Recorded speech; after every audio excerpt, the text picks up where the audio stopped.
right. We are back.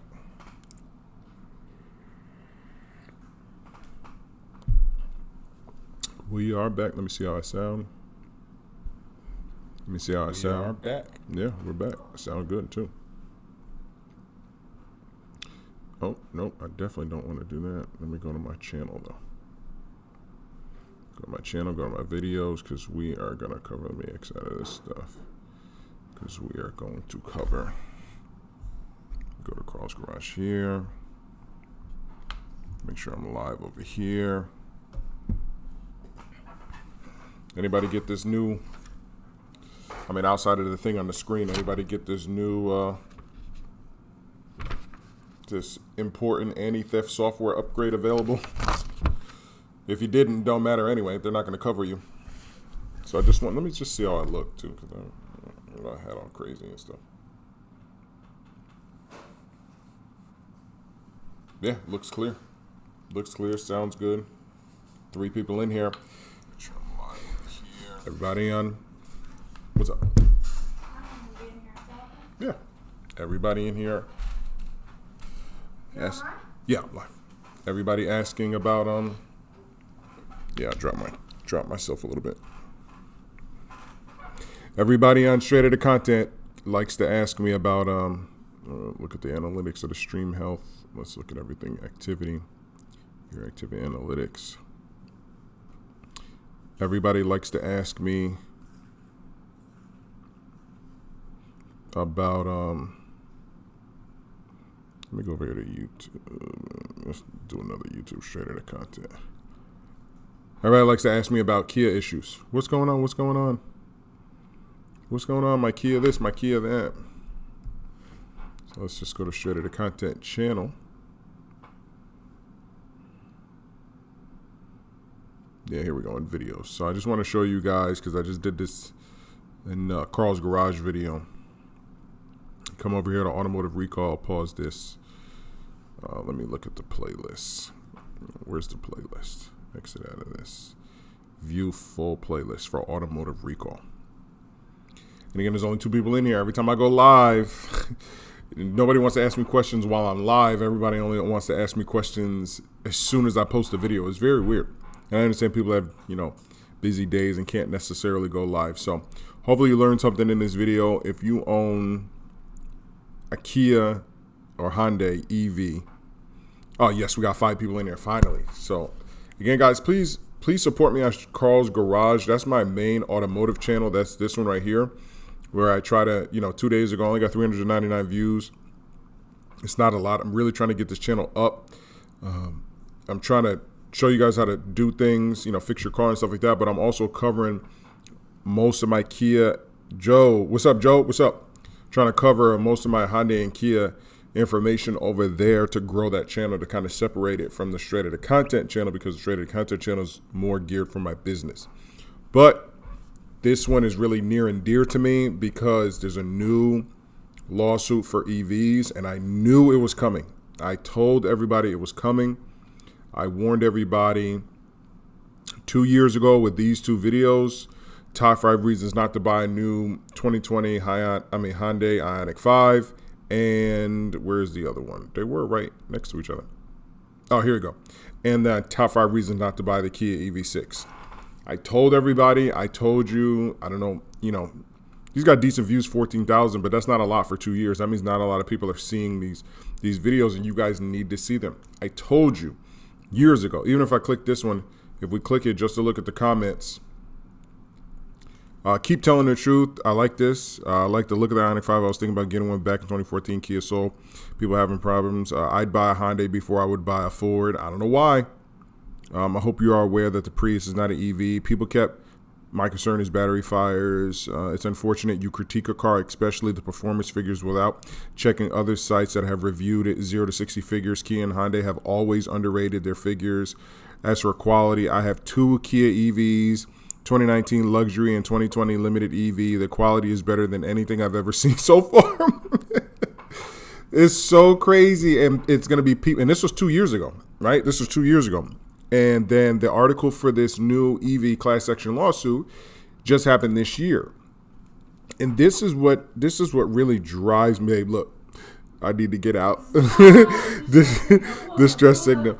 This is what really drives me crazy, extremely crazy, because I try to warn you, and I try to warn everybody out there, stay clear from Hyundai and Kia products.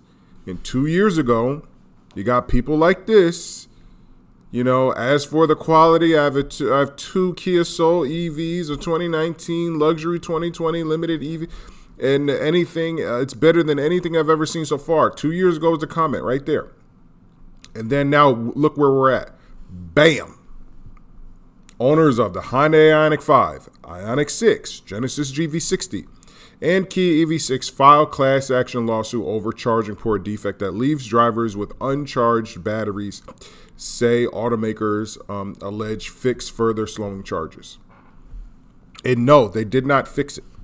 Did not fix it. Not only do Hyundai, Kia, Genesis continue to sell vehicles that are clearly incapable of performance as advertised, they also issued a software patch, which, if you guys know, you watch Straight Outta Content in Carl's Garage, once again, they issue another software update. I have a paper right here. Here's a software update. Important anti-theft software upgrade. So you got a software upgrade for your engine. If you have a newer engine, you have a software upgrade for your piston ring, because all the new cars from 2019 to today, if you have an engine, if it's not an EV, you have a piston ring recall. From 2011 through 2019, you have a bearing issue. You have a bearing recall, a rod bearing. So, and what do they have? They have a KSDS for that. They have a piston ring upgrade thing that'll send your car into limp mode so that you can get it to the dealership for the new cars. They have the anti-theft software upgrade. And now for the EVs, which I knew, I called it 2 years ago. I told everybody in 2 separate videos, don't buy a Kia EV. Don't buy it. The reason why I said don't buy either one of their products, is because if they don't show quality assurance for the vehicles that are already on the road, how on God's green earth are they going to do it for a more expensive process with an EV? They're not going to do it. And they're not doing it.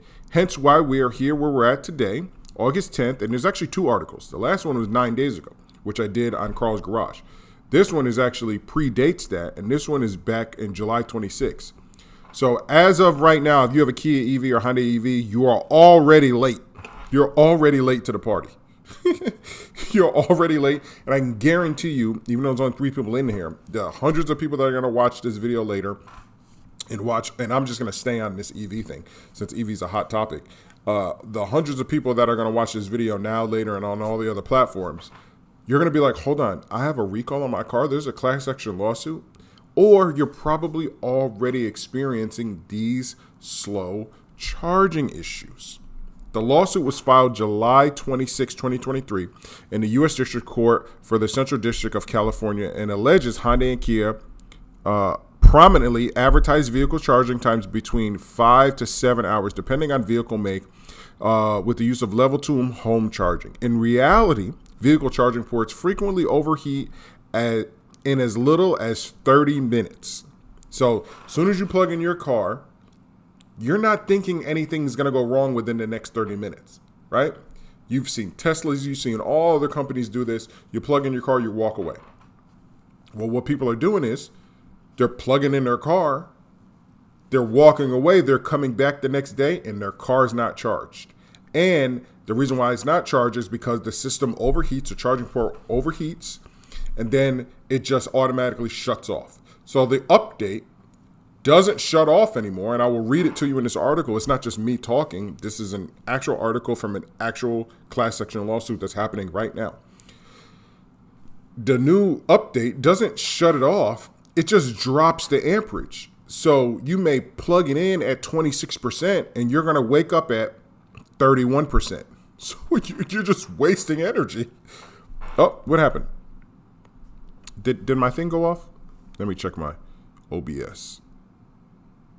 Nope, still says I'm still streaming. Says my thing. Something must have happened. Salute. What's up, Mr. Woods? What's up, Mr. Woods? Yep, I don't know. I think it clipped out, but I don't know. But yeah, so that's what happens. That's what happens. So you plug in your car at night with the software update. Now, mind you, without the software update, it just shuts off and you wake up with no additional charging. You probably lose some. With the software update, it drops the amperage. And again, I'm going to read it here to you. It drops the amperage from, the fix. Where's the 40? Oh, right here. Vehicles are capable of charging at a rate of up to 48 amps, but owner support charging session failure at the rate as slow as 28 amps. And here we go. The software update issued by automakers causes affected vehicles to automatically lower their charging rate to 23 amps if overheating occurs, rather than halting the charging session. EV and insert in turn are all being recalled. Wow. Yeah, no, not. They're not all being recalled. They just all have a recall because it's related to their charging port. Which, again, Kia and Hyundai don't. Yeah, people really think like, oh my God, I'm getting the best bang for my buck. But you're not. You're getting a lot for a cheap price, but you get what you pay for, right? We're not talking about a company like a Toyota or a Hyundai, a Toyota or a Honda, which are definitely cheaper than, your European automakers, the BMWs and Mercedes of the world, and even the Audis and stuff like that. And even, those are actually, even though they're the same brand, Acura and Lexus, they're still cheaper than those if you want to have like decent features. But you're still going to pay a little bit more. You are going to pay a little bit more for a Toyota or a Honda product. But what you're paying for is reliability. Even with a Chevy, what you're paying for, or a GMC, you're paying for reliability.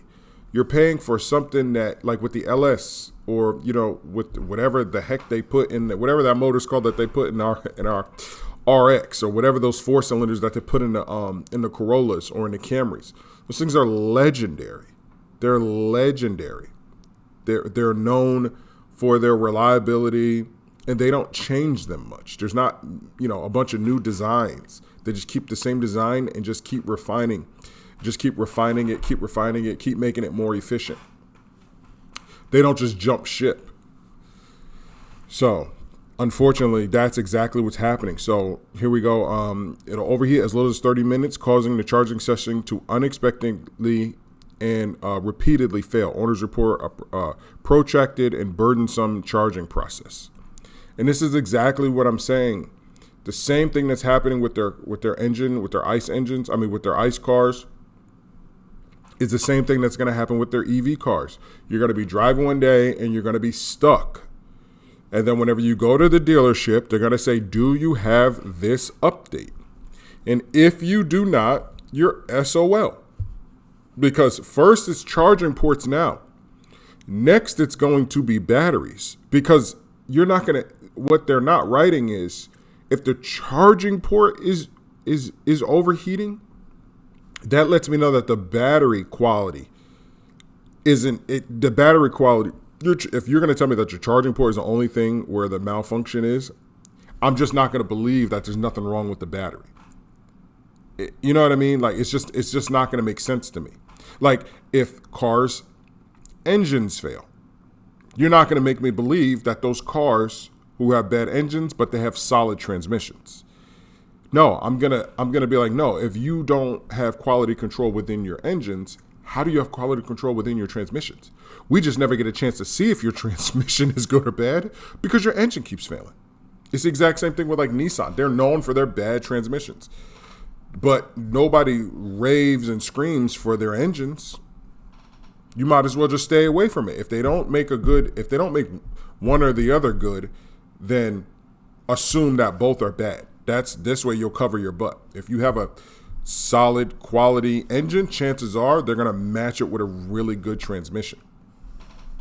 But if you're going to take shortcuts on the transmission or try something new, which is what Nissan did, and Nissan Infiniti did with those variable valve timing or whatever those transmissions are that have like fake revs and they're actually not revving, but it's just fake.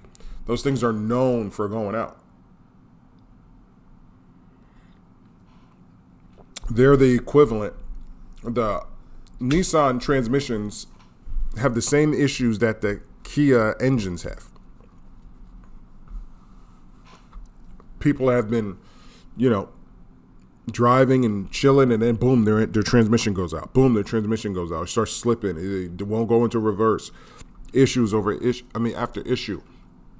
And people still continue to buy these Nissan Altimas, and they're all over the road.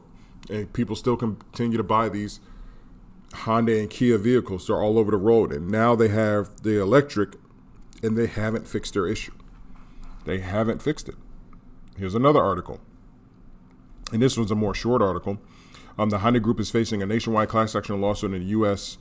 From owners of the Hyundai Ioniq5, Ioniq6, GV60, and EV6 models, according to a statement from Haggans Berman, the law firm representing the plaintiffs. When AC charging at home, the electric car's charging ports often overheat at just 30 minutes, causing the charging to fail unexpectedly and repeatedly. A software update provided by Hyundai in March 2023 means that the charging process now takes 10 hours or even longer instead of advertised 5 to 7 hours, depending on the model, as the update automatically reduces the current from 48 amps to 23 amps in the event of overheating, which is not communicated when the update was released. And this is from the lawyer. Not only do Hyundai, Kia, Genesis continue to sell vehicles that are clearly incapable of performing as advertised, they also issue a software patch which substantially worsens charging rates and widens the gap between what they promise and what they deliver. I can't make this type of stuff up. Let's go on here. Let's read the second article. The complaint alleges Hyundai and Kia issued further slows charging rates to 10 hours or more. To add insult to injury, Hyundai and Kia continue to sell the defective vehicles with full knowledge of the issue, the attorney says. What more can I say? What more can I say? What more? They don't care. They sold you engines that they knew were going to fail with rod bearing issues. Then when they went to their new engines, those engines have piston ring issues. And in 5 years, you're going to hear people say, my 2021 K5 is not working anymore. My Stinger, the engine blew. You're going to hear the exact same things.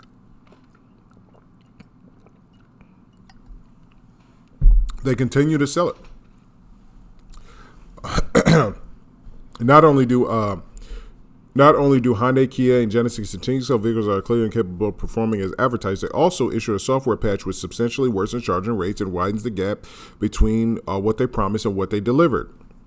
Managing partner at Steve Berman, a managing partner at Haggans Berman, and the attorney leading the case. The filed complaint cites only Plaintiffs Experience, in which fully charging his 2023 Ioniq5 takes 20 hours at 5% charging per hour. That's insane. This right here is extremely important. I'm going to end on this. Car owners rely on them to drive to work, drop off the kids to school, and get to doctor's appointment. Unexpectedly finding a car with an uncharged battery in the morning causes serious disruption to people's lives and could have a dire consequence in an emergency, Berman says. These aren't hybrids. The battery charge is essential, and we believe the state of these EVs are simply unacceptable. And they are. And Hyundai and Kia put a Band-Aid on serious defect. According to the complaint, Hyundai, Kia, Genesis advertised the affected electric vehicles as capable of charging at a rate of 48 amps, but owners report charging session failures as slow as 28 amps. They issued a bulletin. The software update issued automakers causes affected vehicles to automatically lower their charging rate to 23 amps if overheating occurs. I mean, that's it.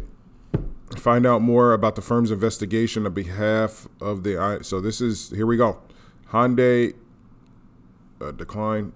Hyundai, Kia, Genesis EV battery charge defect. This is the law firm that's handling it. Do you own or lease a Hyundai Ioniq5, Hyundai Ioniq6, Kia EV6, or Genesis GV60 electric vehicle? A defect battery charging port may cause charging failure. Fill out the form to find out your rights. But again, this is in California. So I don't even know for people all over the country. I don't even know how to. I'm going to contact them. This is the class action. So let me see. Let's see if anything pops up for class action. Class action built to represent. So Yeah, I mean, I don't own one, but I'll definitely give them as much information as possible that I can as in relation to the other products. But I'm telling you what's going to happen right now is, I'm going to go ahead and save this. What's going to happen is they're just going to settle out of court with these people, and then everybody else in the future is going to be SOL. They're going to be, you know, poop out of luck, as they say. And it's really sad because once they settle out of court in California, it would take either a national class action lawsuit, or it's going to take this type of lawsuit to happen in different states. And as long as it doesn't, they're going to continue to sell these vehicles with these same exact defects, and there's no fix for it. There's no warranty on this. You're not getting your charging port replaced. They don't have a fix. And they're not going to replace, you know, 30,000 charging ports on your EV. It costs too much. Doesn't matter. This company is all about building a product at a price that makes the average person feel that they're getting quality for their money. And then once they got the money, they do whatever they want with it. They do what, I mean, they've got insurance to pay back all these class action lawsuits that they have, from the theft lawsuit to the KSDS lawsuit to the piston ring. You know, this is just what they do. What Hyundai Kia Genesis owners say about the charging. Hyundai, you need to figure this one out. This is clearly a design problem with your car. You can't advertise this car charging at 48 amps anymore because it doesn't. The Kia EV6 owners already are finding out that the software fix is only a band-aid. Charging it automatically decreases it when it heats up and stays the way for the duration of the charge. I can't make these things up. So that's going to be it for this live, guys. Hopefully you got some, you're the rights as an owner, we believe. I mean, this is really cool. Please come to this website. I'll put the link down below as well. But so the complaint was filed on July 26th. So you still have time. I'll make a quick little video. You still have time to go and be a part of this class action lawsuit. I don't know if it fill out the form. I guess this is the form. Fill out your rights, potential compensation. Yeah, I guess you can fill out this form right here to the right. But I'll make a video on this next, and hopefully you guys like it.